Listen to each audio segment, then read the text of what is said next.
Bonjour, bienvenue à tous, à notre petit groupe de valeureux qui ont malgré la tempête, qui sont là aujourd'hui. Malheureusement, on aurait eu beaucoup plus d'élèves parce qu'on avait aussi invité les élèves à venir pour la conférence de presse. Donc, commençons officiellement. Donc, bonjour, good afternoon, Kwe. Bienvenue à tous pour cette conférence de presse pour annoncer le RAID Témiscamingue 2024. Bienvenue aux personnes présentes ici, à l'École Rivière-des-15 de Notre-Dame-du-Nord, notamment Madame la préfète, Claire Bolduc. On a plusieurs élus municipaux aussi qui sont présents, les représentants des Premières Nations, Long Point First Nation, mais aussi Témiscamingue First Nation, et les représentants de l'Assemblée nationale qui sont aussi présents, aux athlètes, aux partenaires, aux bénévoles et aux quelques élèves qui ont bravé la tempête. Donc, bienvenue à tous. Aussi, je souligne les personnes qui sont en virtuel. Comme vous le savez peut-être, on est en direct sur Internet, sur notre nouvelle chaîne YouTube RAID Témiscamingue, également en traduction simultanée en anglais. S'il y a des personnes présentes ici, je vois que Bradley et Justin, vous avez déjà vos écouteurs. Donc, vous avez juste un petit code QR à utiliser et vous avez accès à la traduction simultanée.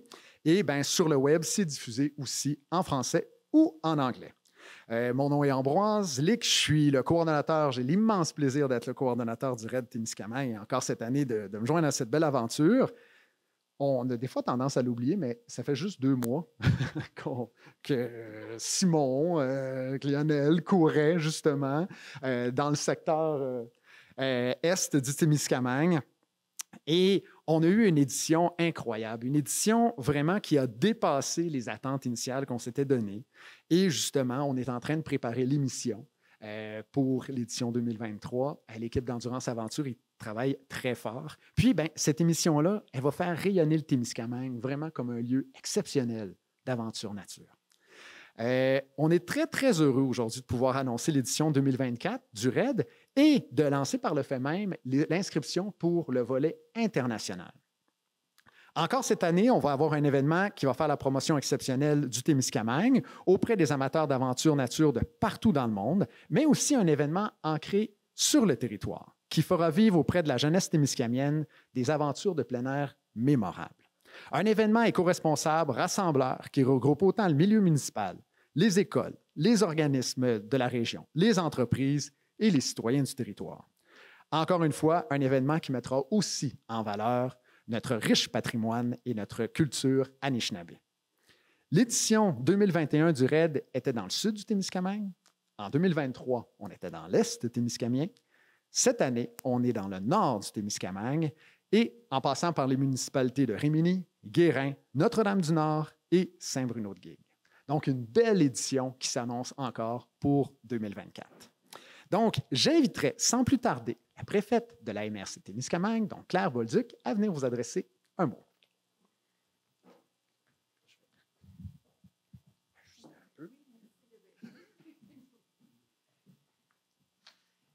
Bonjour tout le monde. Kwe, c'est toujours un plaisir de lancer cette édition du RAID international Témiscamingue. Et vous me permettrez de présenter, pas seulement de souligner leur présence, mais de présenter les élus municipaux qui sont ici avec nous aujourd'hui. Madame Lynne Delorme, qui est la mairesse suppléante dans la municipalité de Notre-Dame-du-Nord. Bonjour Lynne. Monsieur Richard Robert, qui est le maire de la municipalité de Saint-Bruno-de-Guigue. Richard. Martin Lefebvre, un appui incontournable pour les événements du Témiscamingue. Martin, qui est le maire de Ville-Marie. Je souligne également la présence de Jean Martineau, tout nouveau maire. On l'étreint, tout nouveau maire de Lorrainville. Jean, tu ne sais pas à quel point tu vas faire beaucoup de bénévolat. Roger Boutillette, un pilier dans le conseil de la MRC. Roger Boutillette, qui est le maire de Guérin. Il y a aussi des collègues de la MRC. Je vois Lisandre Rivard, qui est notre responsable agent de développement en tourisme, et Véronique Beaulé, qui est l'agent de développement culturel. On aura compris que toutes les équipes se mettent à l'épaule à la roue pour livrer des événements comme le RAID international. Et je ne peux passer sous silence l'incroyable travail qui est effectué par la Société de développement du Témiscamingue. Je dis toujours l'inénarrable Nadia Bellumeur et son équipe. Inénarrable, c'est parce qu'il n'y a aucun mot pour décrire à quel point elle a de l'énergie et de la volonté pour faire évoluer les dossiers. Alors Nadia, encore une fois, c'est un plaisir de travailler avec la Société de développement du Témiscamingue. Au Témiscamingue, on veut habiter notre territoire, on veut le développer, on veut le desservir. On veut l'habiter non pas en étant gêné de là où on est, parce qu'on pourrait nous trouver un peu loin. On veut l'habiter avec fierté et conviction, parce que le Témiscamingue, c'est grandiose, c'est spectaculaire, c'est unique. Et on veut pouvoir le montrer. On veut pouvoir le montrer à ceux qui nous visitent, mais surtout, on veut le montrer à ceux qui le vivent au quotidien, ce territoire-là. On veut vous le faire apprécier, à vous, Témiscamiens, Témiscamiennes. C'est une occasion en or que nous donne Endurance Aventure de créer ces parcours de découverte, de performance également, ces parcours de découverte et d'exploits physiques, de sportifs, mais c'est une prérogative unique qu'on s'est empressé d'appuyer, d'accueillir. D'ailleurs, je le mentionne et mes collègues ici sauront vous le confirmer, c'est sans aucune hésitation que depuis 3 éditions, le Conseil de la MRC accorde un appui financier significatif à un événement comme le Raid Témiscamingue International. C'est sans hésitation que les gens ont reconnu l'importance d'un événement de cette envergure-là pour la population chez nous, pour notre monde, mais aussi pour la vitrine que ça ouvre sur toutes les perspectives partout dans le monde. On parle de plus d'1,5 milliard de visionnements ou de consultations sur les sites Web. Je pense que c'est vraiment non négligeable. Pour la prochaine édition, Ambroise l'a bien souligné, merci d'ailleurs d'être toujours de la partie, on sera dans la portion plus au nord de notre territoire témiscamien. Je peux vous garantir que les 2 éditions précédentes, même pour les gens qui connaissent très bien le territoire, on a fait des découvertes. On a vu des choses auxquelles on n'était pas habitué, qu'on n'avait peut-être jamais vues, qu'on regarde avec un œil nouveau aussi. Je peux vous garantir qu'on a été surpris et émerveillés dans ces 2 premières éditions-là. Je n'en attends pas moins de l'équipe d'Endurance Aventure pour la prochaine édition. D'ailleurs, Endurance Aventure, quand ils sont venus nous rencontrer pour proposer qu'on puisse tenir ce genre d'activité-là, ils ont dit, vous avez un territoire unique, exceptionnel, pour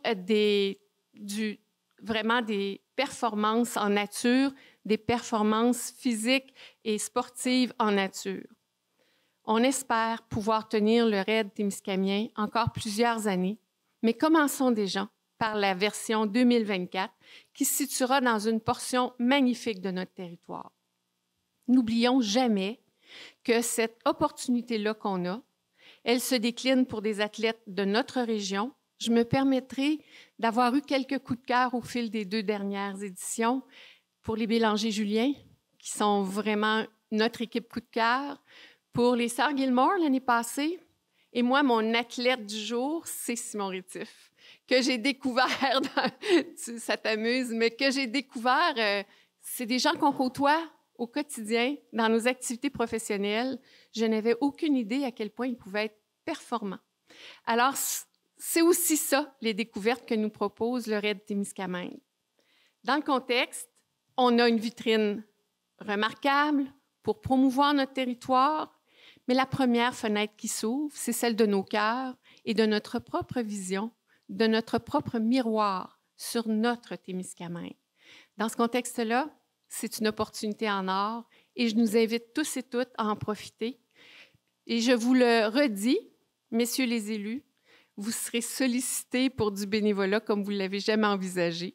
Merci d'être avec nous aujourd'hui et merci d'être partie prenante du RAID 2024. Ce sera certainement encore une fois une très belle, très, très belle édition.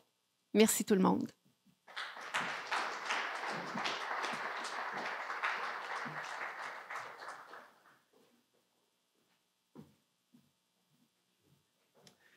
Merci Claire.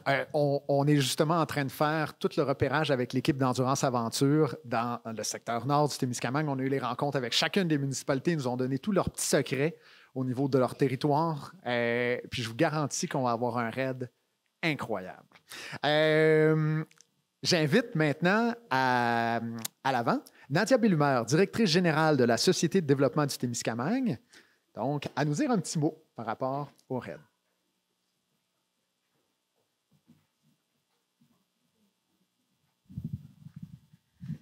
Bien, bonjour à tous et à tous. Merci d'être présents ici aujourd'hui pour cette conférence de presse. La Société de développement du Témiscamingue et la SADC du Témiscamingue, comme vous savez, nous, on a 2 organisations. Bon, on est vraiment très fiers de l'aventure qui se prépare aujourd'hui pour l'année 2024 sur le territoire. C'est avec beaucoup d'enthousiasme que les membres du conseil d'administration de la SDT, dont Yvette est ici aujourd'hui, ont accepté d'être le porteur du RAID une fois de plus cette année. C'est un travail qui demande énormément pour l'équipe. Vous savez l'ampleur de l'organisation que ça représente. Fait que je tiens à souligner beaucoup le travail de Mylène, de Joanne, de Dany, de Ambroise, qui travaillent vraiment fort à la réalisation du RAID. Et on y a mis beaucoup de cœur. Mais malgré le temps que ça nous a pris, le conseil d'administration a dit « c'est un événement porteur, on ne peut pas laisser tomber cet événement-là ». Donc, ils ont choisi de renouveler l'activité. Dans le cadre de la planification stratégique du Témiscamingue, on a fait le choix, il y a quelques années, de choisir le pôle identitaire de l'aventure nature. C'est un des 3 pôles prioritaires que le Témiscamingue s'est donné. Et la SDT a accepté d'être le porteur du pôle aventure nature. À travers les années, on a commencé à faire des activités. On a vu des beaux projets se réaliser dans le Parc national d'Opinican et la coop de l'arrière-pays que la SDT a travaillé à mettre au monde. Et que ces 2 organisations-là, aujourd'hui, sont partenaires aussi du RAID Témiscamingue. Ce qui fait qu'on voit qu'il y a une belle cohérence et tout se tient. On est content de cet événement-là, surtout que ça nous permet vraiment de positionner le pôle aventure nature. C'est un bel événement qui rayonne de façon planétaire et qui va positionner notre territoire comme une vraie destination d'aventure et de nature. En plus de le positionner comme territoire d'aventure et de nature, on ne peut pas nier les retombées économiques que cet événement-là a sur le territoire. On a parlé tantôt de la visibilité, qui représente environ 15 millions en retombées en visibilité, 15 millions de dollars. Et en retombées directes et indirectes pour l'année 2023, on parlait d'à peu près 825 000. Ce qui risque d'augmenter avec les années, le budget augmente. Donc, on s'assure de vraiment tout dépenser l'argent le plus possible ici et qu'il y ait des retombées sur notre territoire et que les gens y gagnent aussi au Témiscamingue. Pour la SDT et la SADC, c'est un événement qui vient vraiment appuyer et accélérer le développement de notre pôle identitaire et on mise beaucoup dessus cet événement-là pour la promotion du territoire. Assurément, cette visibilité-là va nous faire rayonner. Le RAID, la coop, le Parc national Opinican, c'est un tout qui se tient et qui permet d'aller plus loin. On est très heureux de travailler avec l'équipe d'Endurance Aventure. On développe une belle complicité au fil des années et on va continuer en ce sens-là avec eux. Alors, je pense qu'on a beaucoup de plaisir à organiser cet événement-là et je pense que ça transparaît auprès des participants et auprès des gens qui nous accompagnent. Bien hâte de travailler avec les municipalités dans la réalisation du prochain RAID. Merci.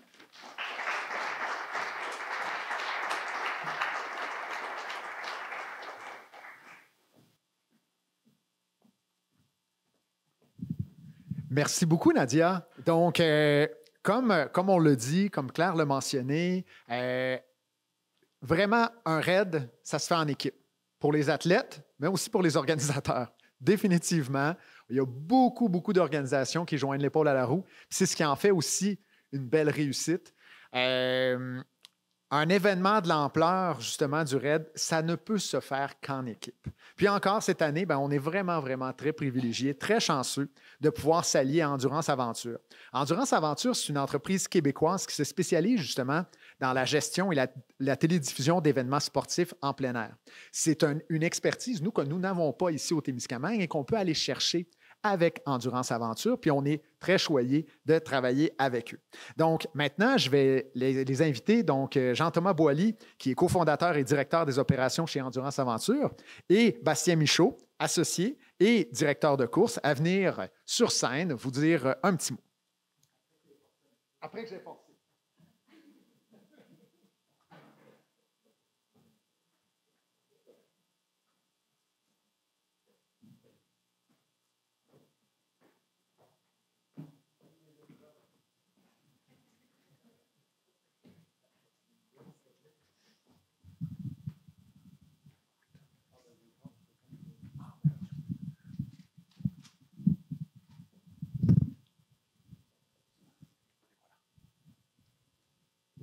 Ah ben, je ne bougerai pas, c'est correct.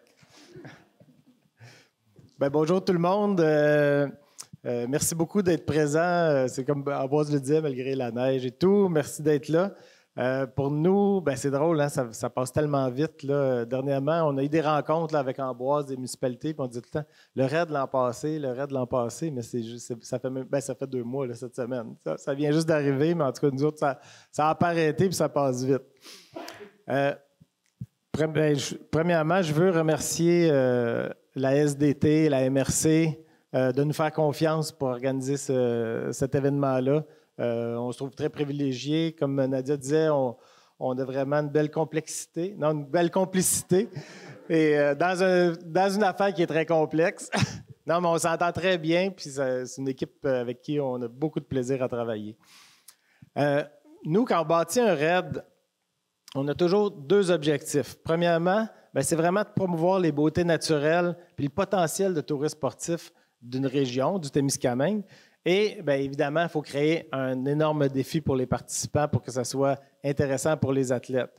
On veut aussi promouvoir les saines habitudes de vie avec le raid jeunesse, entre autres, pour assurer aussi la relève puis pour donner le goût aux jeunes. Et pour que le raid puisse durer dans le temps aussi, on va accrocher les jeunes, puis ça va être probablement nos champions dans quelques années. Donc, je pense que, on disait l'an dernier, il y a 2 mois, on a bien réussi. Puis, comme Ambroise le disait tantôt, là, vraiment, l'engouement a dépassé nos attentes. Le raid était complet. Le raid jeunesse, il a fallu tirer au sort les équipes parce qu'on avait beaucoup plus d'équipes que ce qu'on pouvait accueillir. Donc, cette année, on va en parler tantôt du raid jeunesse, mais on va accueillir plus de jeunes. On était très contents aussi d'avoir des équipes. En septembre, on avait des équipes du Brésil, du Mexique, de la Finlande, de l'Uruguay, en plus des équipes ontariennes. En tout cas, on avait vraiment du monde de partout. Et donc, face à l'engouement, on va avoir un nouveau système pour les inscriptions. On va devoir sélectionner les participants cette année. Les inscriptions vont être en ligne à partir d'aujourd'hui à 17h.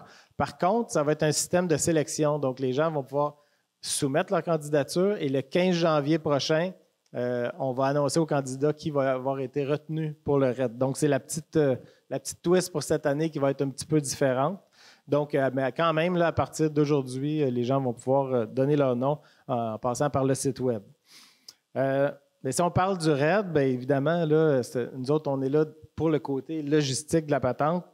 Comment tout ça s'organise, le RAID, les missions et tout ça? Bien, c'est vraiment une équipe qu'on a sur 2 niveaux, si on veut. Il y a vraiment l'équipe logistique terrain, dont d'ailleurs une grosse partie est présentement sur le terrain dans Slotch aujourd'hui. Je pense qu'ils aimeraient ça être assis ici, mais non, là, ils sont en train de tester des choses pour l'an prochain. Puis, on a également tout l'aspect télé. Ça, c'est une autre équipe qui est vraiment spécialisée là-dedans. Donc, là, je vais donner la parole à Bastien, mon associé, qui est vraiment qui est le directeur de course, qui s'occupe, qui gère vraiment de main de maître et de main de fer l'équipe de terrain. Puis, il va pouvoir plus vous parler de ce qui est en arrière du RAID. Merci beaucoup, Jean-Thomas. Merci à vous. Merci d'être là, tout le monde. Premièrement, une petite présentation. Qu'est-ce que c'est le RAID? Juste pour donner quand même une idée, c'est une aventure multisport. C'est un raid multisport. Donc, les coureurs vont pratiquer plusieurs sports sur environ 160-170 km sur 3 jours. Ils vont pratiquer du canot, des activités cornes, du trekking, de la course à pied, évidemment, de l'orientation. Donc beaucoup de sports de plein air qui sont ici sur le territoire que vous avez, qui sont parfaitement adaptés. Donc notre travail actuellement, c'est vrai, là je suis tout seul, mais il y a Christian, il y a Marie-Josée, il y a Guy, il y a Michel, Yanis, Franck, qui sont en ce moment effectivement un petit peu dans l'eau, un petit peu les pieds gelés, et qui sont sur le terrain pour trouver les plus beaux spots de votre région, donc là de la partie nord. Ça fait déjà une semaine, un peu plus d'une semaine qu'on est sur le terrain. Puis pour bâtir un parcours qui fait 160 km, généralement on en fait 200, 300 pour arriver à trouver les meilleurs spots. Ça se fait aussi beaucoup avec le travail avec les municipalités. Avec Ambroise, on a rencontré les 5 municipalités avec les Premières Nations. Ça, c'est vraiment intéressant cette semaine parce qu'ils ont pu nous donner des points d'intérêt que vous connaissez mieux que nous, parce que nous, on vient de loin, puis on ne connaît pas spécialement tout le territoire. On travaille très fort la cartographie l'hiver, donc on a quand même une très bonne idée du territoire, mais ça reste que ces éléments-là sont vraiment importants pour nous. Et après, on utilise autant que possible, on ne peut pas tout, évidemment, garder dans le parcours, mais on utilise ces éléments-là pour les mettre en avant pendant le parcours. Donc, comment on arrive à faire ce tour de force? C'est qu'on met des points de contrôle, les coureurs ont des points de contrôle à trouver. C'est une petite pancarte avec une pince et ils doivent poinçonner une carte pour valider leur passage. Donc on met les points de contrôle sur des points vraiment magnifiques et vous en avez beaucoup. Après, même le soir, c'est ce qui est difficile en équipe. Des fois, on se bataille un peu parce qu'il y en a qui veulent aller là, d'autres là. Mais il y a une logique de course avec les transitions qui est vraiment complexe, mais qui fait la beauté de l'aventure, du raid aventure. Donc c'est ça. Là en ce moment les coureurs, pas les assistants, pardon, l'équipe c'est sur le terrain. Nous on est juste les représentants. Là, on est au chaud, on est bien contents. Mais c'est vrai que la période de repérage en novembre c'est spécial aussi. Vous avez peut-être vu une vidéo sur Facebook où on était sur un lac là en train de faire du canot. C'était un petit peu gelé. On a bien aimé ça. Enfin moi j'étais pas en canot, mais c'était apprécié. Puis puis aussi il faut. Quand on fait du repérage, c'est un petit peu comme les raiders quand ils se perdent. Des fois, on teste, puis des fois, on revient le soir. Ça marche pas.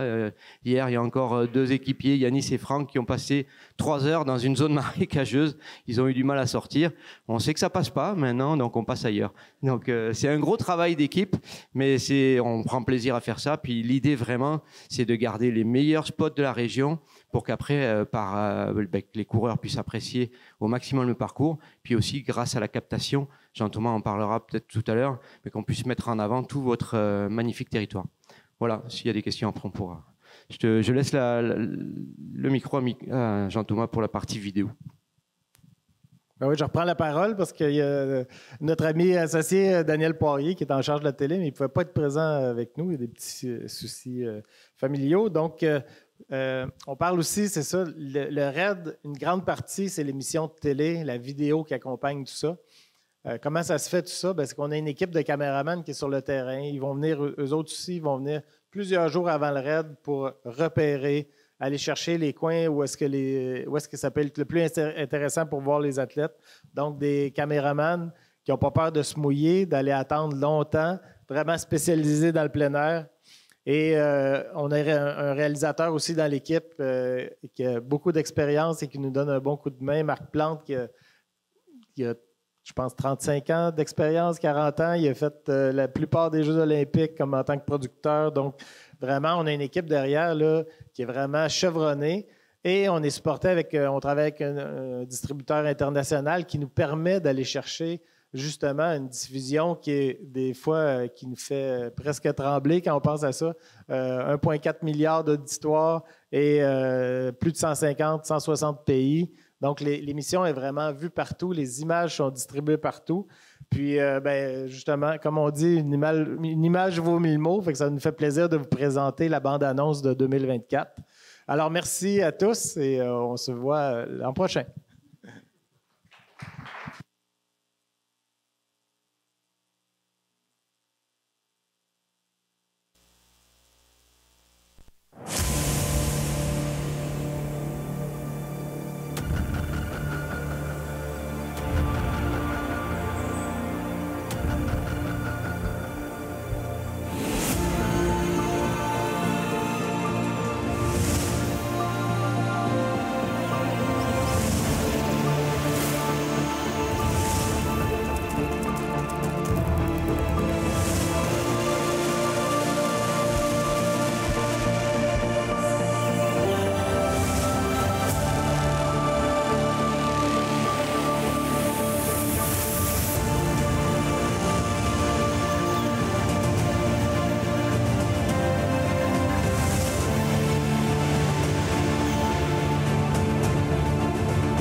Bon, à chaque fois que je la vois et revois, parce qu'on l'a regardé sur toutes ses coutures, cette bande-annonce-là, ça me donne des petits frissons. Déjà là, avec ce qu'on a pu entrevoir avec le territoire, je pense qu'on va encore monter la barre. Je ne veux pas mettre de pression, là, mais par rapport au RAID 2023. Un aspect aussi qui est très, très important, c'est le lien avec la culture Anishinaabe au niveau justement du RAID. Puis on est choyé parce que là, il y a encore Bradley Paulson qui est juste là et Justin, 2 représentants et de Long Point First Nation et de Témiscamingue First Nation. On a vraiment un travail très, très étroit avec eux. Puis je tiens à le souligner parce que ça met en valeur justement, autant au niveau comme là, hier, c'était pas hier, c'était la semaine dernière, on était justement en rencontre avec les membres justement de l'équipe territoire de Témiscamingue First Nation qui nous identifiaient des endroits sur le territoire. Ils connaissent très, très bien, des fois beaucoup, beaucoup mieux que nous. Donc, c'est vraiment, vraiment une belle association. Puis, on est très, très heureux qu'ils joignent à cette belle aventure-là. Donc, merci, Miigwech, donc, de vous impliquer comme ça. Vous le savez, là, je recherche mon papier. Là. Vous le savez peut-être. En tout cas, moi, mon volet chouchou, là, je ne vous le cacherai pas, c'est le volet jeunesse. On a par le volet jeunesse la possibilité, puis là, je vais me retrouver dans mes papiers parce que sinon, je vais encore m'emballer. On a justement la possibilité de faire vivre vraiment une expérience unique d'une compétition internationale à nos jeunes dans leur milieu de vie. Puis en 2023, on avait de la place, comme Jean-Thomas l'a dit tout à l'heure, pour 50 jeunes. Puis on a reçu au-dessus de 100 demandes de jeunes qui voulaient venir faire le RAID. Il n'y avait pas d'historique à cette époque-là. Là, les jeunes, je crois, puis tout à l'heure, on a certains qui vont pouvoir venir en témoigner, qu'ils ont apprécié l'expérience. Mais après un tirage au sort, puis ça nous a fait mal au cœur, on a pu justement avoir des jeunes quand même de toutes les écoles du Témiscamingue. Cette année, on a décidé de doubler le nombre de jeunes. Donc, c'est 100 jeunes qui vont pouvoir venir faire le RAID. Encore une fois, ces jeunes-là, durant la course, vont être jumelés aux athlètes internationaux. Donc, chacune des équipes va être avec un des membres de l'équipe internationale. Ça fait vraiment des super relations là, entre les jeunes et les athlètes. Et bien, comme l'année dernière aussi, on va leur offrir de la préparation à nos jeunes. On va leur offrir un plan d'entraînement, mais aussi des activités d'initiation au canot, initiation à la course en sentier, à l'orientation, mais aussi aux activités d'escalade. Les jeunes vont devoir faire preuve de persévérance, puis ils vont dépasser leurs limites en équipe en réalisant un parcours d'à peu près 20 km en canot, comme je disais, vélo, course, les mêmes épreuves en fait que nos adultes. Chaque duo de jeunes, comme je disais, vont être accompagnés vraiment là, par l'équipe adulte. En plus de promouvoir les saines habitudes de vie et le développement de la culture du plein air auprès de nos jeunes, le RAID Jeunesse vise vraiment à encourager l'implication des jeunes élèves dans tous les aspects d'un événement international. Ils vont encore cette année pouvoir s'impliquer avec l'équipe de production télé comme bénévoles. Ils vont pouvoir s'impliquer aussi dans les équipes de photographes. Vous avez vu là, peut-être certaines photos, il est marqué RAID Jeunesse, donc équipe jeunesse. Donc, c'est les photos des jeunes qu'ils ont pris en 2023. Ils vont pouvoir s'impliquer aussi au niveau de l'animation, avec Phil notamment. Ça va être une super belle expérience. Et aussi sur tous les aspects de logistique et de sécurité. Donc, c'est pas tout le monde qui ont l'intérêt pour aller courir comme ça, aller faire un défi sportif de cette nature-là, mais il y a plein d'autres facettes qu'on peut faire vivre une expérience exceptionnelle à nos jeunes. Justement, on veut que ça soit une expérience mémorable pour eux et qu'ils réalisent à quel point leur milieu de vie est exceptionnel pour réaliser des sports de plein air. On veut qu'ils soient fiers d'eux-mêmes, de s'impliquer dans le RAID, mais aussi qu'ils soient fiers de leur Témiscamingue. Donc, au cours des prochains mois, on va promouvoir le RAID Jeunesse, comme on l'avait fait la dernière fois, dans les classes, dans les écoles. On va faire une tournée de toutes les classes, justement, du secondaire. Et les inscriptions pour le volet jeunesse ne débutent pas maintenant. On va les débuter au printemps, parce que c'est un peu trop à l'avance pour les jeunes de s'impliquer, de se commettre maintenant dans presque 1 an. Donc, ça va être à partir du printemps. Donc, Alex, Mara, venez pas me voir tantôt pour vous inscrire. C'est au printemps. On va vous tenir au courant. Donc, justement, en parlant d'eux, je vais inviter Alexandre Dallaire, Mara Saint-Arnaud, à vous venir vous partager un petit peu leur impression comme athlète de l'édition 2023 du RAID.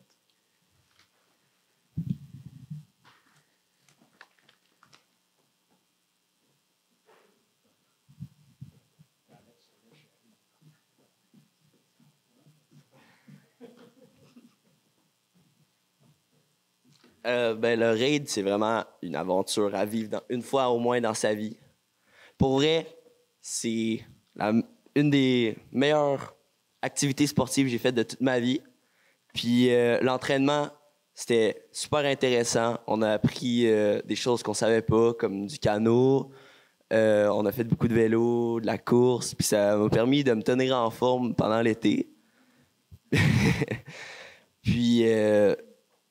Je veux vraiment refaire le raid l'année prochaine. Puis un jour, je veux faire le raid pour adultes. Voilà.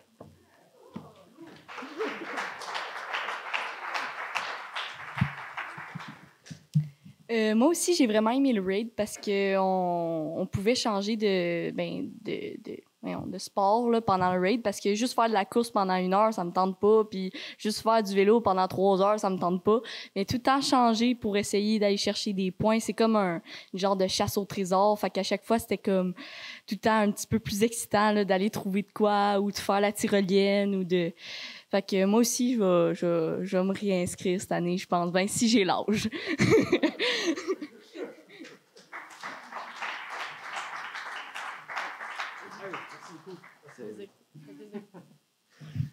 Merci beaucoup. Je n'allais pas préciser. Effectivement, c'est un bon point, Mara.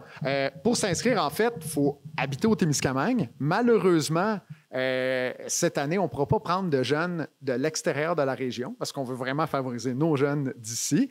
Parce qu'on a eu l'année dernière des demandes, là, justement, là, il y avait un autobus complet qui était prêt à venir des Laurentides, je pense, ou quelque chose comme ça, ou... Je me souviens plus c'était quelle école, mais qui nous avait contactés justement pour venir. Donc, 50 jeunes qui venaient aussi, qui étaient prêts à venir le faire. Je ne dis pas pour l'édition 2025, on verra. Je ne vais pas me commettre pour mes décideurs plus haut. Mais, comme je vous disais, il y a le volet athlète, mais il y a aussi le volet bénévole. Donc, là, je vais inviter Gabriel Major, qui avait justement, qui s'est beaucoup impliqué au niveau bénévolat dans le RAID, la dernière édition, et s'est impliqué lors du RAID Jeunesse avec toutes les équipes de caméra et de production télé. Puis lors du RAID international, toute la fin de semaine sur différents éléments logistiques. Donc, Gabriel, à toi le micro. Je ne suis pas bien grande. C'est bien correct. C'est bon, correct. Fait que bonjour. Moi, j'ai donné mon nom pour être bénévole au RAID. Puis à ce moment-là, je ne savais pas à quel point j'allais aimer ça. J'ai fait du bénévolat pour le RAID Jeunesse, mais aussi pour le RAID Témiscamingue.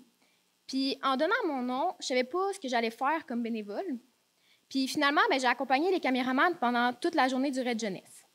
Pour vrai, c'était vraiment une belle expérience. Puis j'étais en plein dans l'action. Tu sais, je courais après les jeunes pour voir ce qu'ils faisaient puis suivre l'action du RAID. Puis on nous a même prêté, mettons, des caméras pour qu'on puisse filmer nous-mêmes des passages, des scènes. Puis c'était vraiment intéressant. Puis ce qui est encore plus le fun, c'est que quand on a réalisé qu'il avait pris des images qu'on avait filmées pour mettre dans le montage du vidéo du RAID Jeunesse. Puis, même si je n'ai pas participé au RAID en tant que coureur, j'avais vraiment l'impression de le faire en même temps qu'eux autres en les filmant. Puis, pour le RAID international, j'ai donné mon nom pour toute la fin de semaine, puis j'en ai fait durant les 2 jours. C'était vraiment le fun de voir les raideurs passer aux différents points, puis de pouvoir les encourager, de pouvoir leur dire « il n'en reste pas beaucoup, continuez ». Puis c'est sûr que je vais redonner mon nom pour le prochain RAID, puis j'invite vraiment tous les jeunes à le faire, que ce soit en tant que bénévole ou coureur.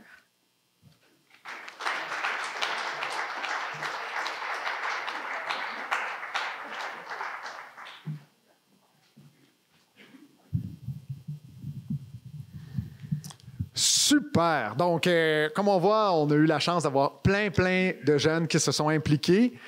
Maintenant, on va avoir le témoignage d'un athlète, justement, le chouchou de Claire. Maintenant, on va t'appeler le chouchou de Claire.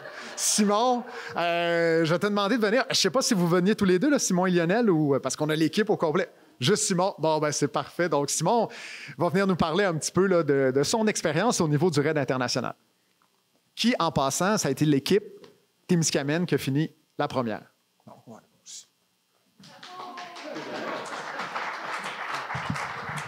Bonjour à tous.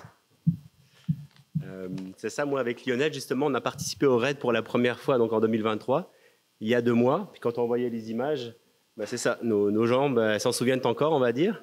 Fait qu'on a déjà hâte d'être à la prochaine édition en 2024. Fait que ouais, c'est ça, on a vraiment une très belle expérience, nous, pour cette année. On est 2 importés de longue date avec Lionel. Moi, ça fait à peu près 11 ans que je suis établi au Témiscamingue, Lionel un petit peu moins. Et j'aime aussi regarder un petit peu, j'ai comparé le Témiscamingue, c'est un terrain de jeu à peu près de 19 000 km², soit les 2 tiers en fait d'un pays comme la Belgique, sauf que la Belgique elle représente 12 millions d'habitants. Fait que ça pour dire qu'il y a de quoi faire au Témiscamingue. Puis sans compter aussi les 7 500 lacs et rivières qu'il y a aussi au Témiscamingue. Ouais, comme je disais, c'était vraiment une expérience incroyable. Puis on pouvait rêver mieux comme cadre de course, des conditions parfaites. On a eu des petits coups de cœur aussi, comme le raid jeunesse, comme on disait justement, où on a accompagné 2 jeunes filles durant la journée du vendredi. Le dépassement de soi, puis de valoriser aussi, c'est ça, le côté aussi, le dépassement de soi aussi. Ça, c'était vraiment important, on trouvait. Valoriser aussi le terrain de jeu qu'on a comme le Témiscamingue, mais aussi toutes les activités de plein air, parce que les jeunes, ce sont eux la relève aussi pour le sport de plein air. On trouvait ça vraiment important aussi d'y contribuer. Puis après, ouais, on a eu des belles anecdotes aussi durant le raid. Moi, j'ai perdu une de mes pédales, justement, la première journée. Gentiment, un fermier a pu nous réparer ça, justement, sur le bord du chemin. C'était une belle frayeur. Sinon, il y a eu l'aspect aussi avec la tyrolienne qui était extraordinaire à Anglier, où on avait une vue vraiment incroyable. Puis c'est ça, c'est vraiment nous au Témiscamingue notre façon aussi d'apprendre à explorer le territoire. Ça passe avant tout aussi par les sports de plein air, puis ça nous permet aussi, c'est ça, d'explorer tout le territoire. C'est de cette façon-là qu'on s'y prend. Ça ressemble pas mal à ça. Puis c'est ça, au niveau des coups de cœur aussi, c'était aussi lors de la première journée quand on est arrivé à Fugerville sur la plage. C'était extraordinaire aussi. Il y avait l'Arche qui était là, il y avait le gong. On est arrivé justement aussi 7e ou 6e, enfin peu importe, mais tout ça pour dire que c'était incroyable aussi, l'arrivée en canot. On avait une belle journée aussi éreintante, il a fait chaud aussi. Puis ouais, c'était vraiment une super belle journée. Et le lendemain aussi, l'arrivée à Anglier, ce qui nous a frappé, enfin moi ce qui m'a vraiment marqué aussi de cette journée-là, c'est vraiment l'arrivée des Mexicains à la fin, où il y a eu justement une demande en mariage aussi de la part justement de cette équipe-là. Fait que c'était vraiment super beau. Donc, ouais, vraiment expérience incroyable. On a déjà hâte d'être à l'année prochaine. Il nous reste un peu moins d'1 an pour s'entraîner. Donc, ouais, ça ressemble à ça. Merci beaucoup.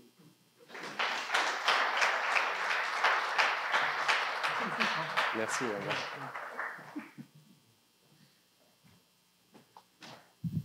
C'est intéressant parce que, là, je vais faire une petite tranche de vie personnelle aussi. Simon, comme Lionel, comme moi, comme plusieurs, on n'est pas de la région. Puis, un des éléments, moi, personnellement, ce qui m'a attiré au Témiscamingue, c'est ces milieux, justement, ces milieux naturels, ces milieux vierges un peu, où tu peux dire, regarde, je finis le travail, là, puis je m'en vais sur un lac, seul, faire un trip incroyable. Donc, oui, c'est un milieu de vie incroyable pour vivre le plein air, puis aussi de le faire vivre aussi à des touristes qui viennent et qui en profitent aussi un peu. Donc, voilà, petite tranche de vie personnelle. Un projet de cette envergure-là, comme j'ai dit, c'est en équipe. Puis, on vise vraiment à faire une synergie avec les forces vives qu'on a ici au Témiscamingue. On a déjà plusieurs de nos partenaires 2023 qui nous ont manifesté leur intérêt juste après le RAID, pendant le RAID, nous disent hey, on est là, nous autres, là, en 2024. Donc, on a déjà plusieurs partenaires qui veulent s'impliquer en 2024. On est en train de systématiser, d'officialiser tous ces partenariats-là. Donc, dans les prochains mois, on va continuer à les annoncer. Mais on vous invite aussi à rester à l'affût du dévoilement justement de l'émission 2023 qu'Endurance Aventure sont en train de travailler, notamment avec Marc Plante. Ça va être la première, comme la dernière fois, ici, au Témiscamingue. Ça va être au Cinéma du Riff, sur écran géant, avec un son de malade. Donc, ça va vraiment donner une ambiance très, très, très intéressante pour, après ça, faire rayonner cette belle émission-là à RDS, à TSN, à Fox, partout, justement, dans le monde, comme Jean-Thomas le disait, 160 pays, traduit dans 16 langues. Donc, il y a beaucoup, beaucoup de travail pour faire ça. C'est pour ça que c'est un peu plus long. C'est pour ça que ça demande à Endurance Aventure plusieurs mois de travail pour faire ça. D'ici là, on vous invite vraiment à suivre les réseaux sociaux, la page Facebook du RAID, le site Internet du RAID, l'Instagram, la nouvelle chaîne YouTube pour rester justement informé de tout ce qui va se passer au niveau du RAID. En terminant, on veut vraiment prendre le temps de remercier TV Témis qui nous permet justement de faire la diffusion en direct. Sur la chaîne YouTube, SM Global, qui, je l'espère, moi je ne l'ai pas entendu, Justin Bradley, vous pourrez nous dire si on fait une bonne traduction simultanée, donc qui permet aussi à des gens de partout dans le monde de pouvoir voir les inscriptions aujourd'hui qui se sont lancées pour le RAID. Je veux aussi souligner, Nadia l'a dit, mais moi je le ressouligne encore, le travail exceptionnel de l'équipe de la SDT pour la préparation de la conférence de presse, notamment Mylène Grenier, là, qui est en arrière là-bas. C'est vraiment l'architecte de tout ça. Donc, c'est important de le mentionner. Mais il y a aussi Joanne à l'arrière. Donc, Nadia, vraiment un super beau travail d'équipe. Donc, je vous remercie d'avoir bravé la tempête et d'être venu assister à la conférence de presse. Puis, je vous souhaite à tous une très bonne une très bonne journée, mais aussi, on vous invite encore une fois. On se revoit dans quelques mois pour le dévoilement de l'émission. Merci beaucoup et bonne journée.